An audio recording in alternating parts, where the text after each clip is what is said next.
माऊली तुकाराम तुकाराम तुकाराम तुकाराम. अव अव वय वय बाहेर चाललं खाण्यात काय म्हणतात पेढी खायला जातोस. अव काय सांगू त्या फुलावरी लय जीव व्याप झाला माझा.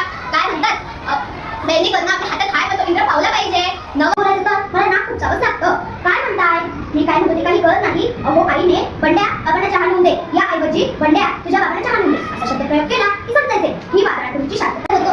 तेव्हा अलकाने बाकीचा बाबा एकदम आयटी चालला होता आणि पुढे करून बसलं होतं. मला वाटलं तो बाबा संग बोलत हसत तो काय नाही त्या झटकच वाजली. मी घाबरले आणि बाबाला विचारलं बाबा बाबा अरे माझी स्पेशल शाळा. ए टिल्लू यू यू यू अरे ये रे इकडे.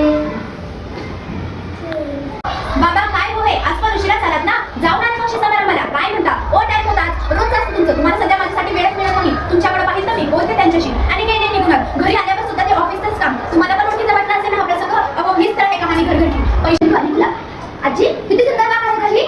किती रंगीबेरंगी फुलं फुलली आहेत तिथे. आपण रोज यायचं नाही किती जायला.